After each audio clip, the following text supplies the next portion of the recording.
Stockholm, capital of Sweden and a city of islands. 14 of them to be precise, which makes water transport a big thing around these parts. So today, I've decided to take the ferry. But this is no ordinary ferry, because this ferry can fly.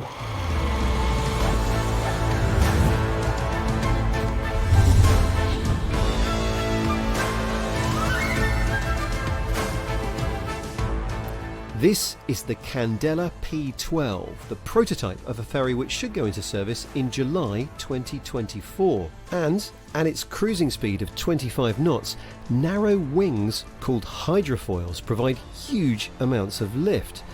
In the same way that aircraft wings can get a plane off the ground, these wings can raise the whole hull above the surface. I've started to notice more and more boats and even windsurfs and kitesurfs having these foils underneath the board so the entire thing can lift out of the water. And because hardly any of the boat is having to push through the water, it doesn't need as powerful a motor. And that means there's something else that's very special about this craft. It's electric. These small propellers are all that are needed to get the ferry up to speed, and its onboard batteries give it a range of 50 nautical miles, all of which promises to make waterborne transport a whole lot cleaner and a whole lot greener. Normal boats consume an awful lot of fuel, and they are extremely inefficient compared to land-based transport. And this is because the boat is trying to push its way through the water. There's a lot of resistance, isn't there? There's a lot of friction in the water.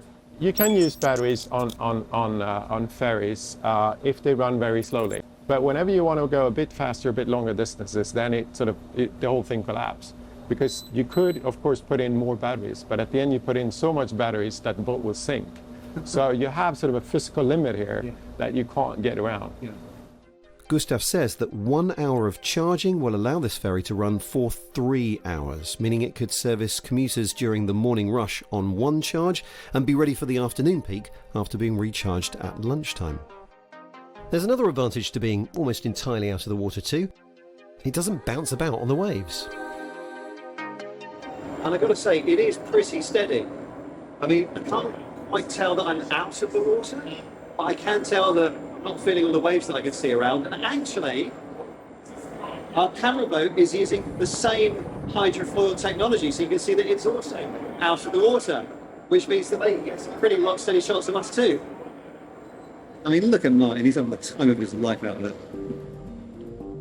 But whereas the C8 speedboat is built for pleasure, leisure and basically showing off, the P12 ferry is being pitched as a way to make waterborne public transport competitive again, both in fuel costs and in environmental costs too. Because as well as not feeling the waves, it doesn't make them either. And that's good for everything that lives here. Traditional ferries creates big wakes. And when it drives in our sensitive archipelago, it's a really sensitive ecological system with marine life, and we have the birds and the fishes. It causes erosion from the shorelines. And that's a really big challenge for us. We need to reduce the wakes to be able to drive more in a sustainable way in our sensitive environment. The principle of hydrofoiling is not that new, but it's only recently become possible to do in this way. The first reason is that we now have materials that are up to the job. You need these very thin blades that should be super strong but very thin to not create too much drag. And typically nowadays you use carbon fiber for that, which is a perfect material. And you can build them then in fairly small volumes. Otherwise you would have to rely on steel, it becomes heavy, costly to manufacture and so forth.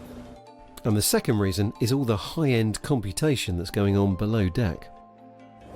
Okay, here's the science bit. When you raise a boat almost entirely out of the water, it becomes unstable.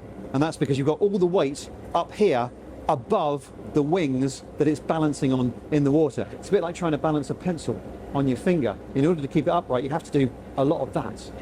And that's what this boat is having to do. It's having to adjust its position hundreds of times a second to keep it perfectly balanced. You couldn't do that manually, so this thing is covered in sensors that monitor exactly what its orientation is, and then the computers are doing that compensation, and they do that by adjusting the angle of the wings in the water, again hundreds of times a second, to keep it perfectly balanced.